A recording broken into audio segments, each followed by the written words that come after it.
नमस्कार दोस्तों, मैं मदन बेसरा आपको अपने YouTube channel Besra entertainment and information में स्वागत करता हूँ। दोस्तों, मैं आज आपको बताने जा रहा हूँ चल और अचल संपत्ति। चल और अचल संपत्ति किसे कहते हैं?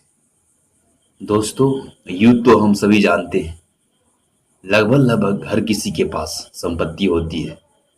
संपत्ति को जनरली हम दो भागों में बांटते हैं या दो भागों में कैटेगराइज कर सकते हैं, जिसे हम चल और अचल संपत्ति कहते हैं।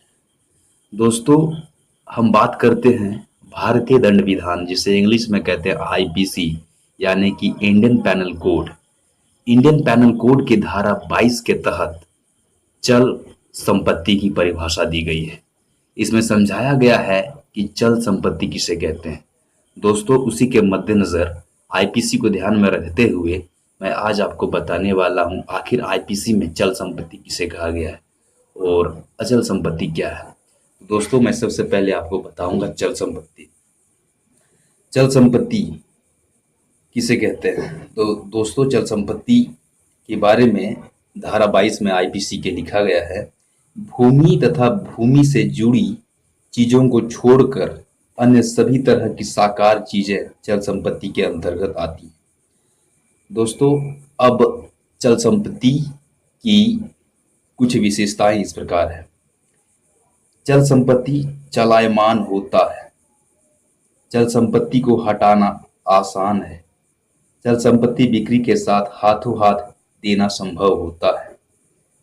चल संपत्ति चुराई जा सकती है तथा चल संपत्ति स्थानांतरण हो सकता है। अब बात करेंगे दोस्तों अचल संपत्ति की कुछ विशेषताओं के बारे में। वे इस प्रकार है। अचल संपत्ति स्थिर होता है। अचल संपत्ति बिना तोड़े हटाया नहीं जा सकता। अचल संपत्ति बिक्री के साथ केवल कागजी सबूत देना होता है। अचल संपत्ति को जब तक तोड़ा नहीं जाता तब तक चोरी नहीं हो सकती। वस्तु को तोड़कर ले जाया जा सकता है या कागजी स्थानांतरण किया जा सकता है।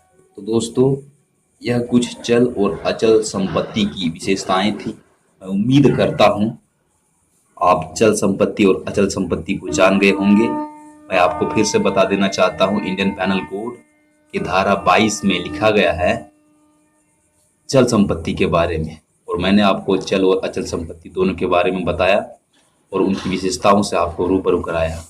दोस्तों, मैं उम्मीद करता हूं आपको ये वीडियो अच्छा लगा होगा। अगर वीडियो आपको अच्छा लगे तो दोस्तों लाइक कीजिए, शेयर कीजिए, कमेंट कीजिए। हाँ दोस्तों, और सब्सक्राइब करना ना भूलिए। और तब तक के लिए आप हमसे जुड़े रहिए अगले वीडियो तक।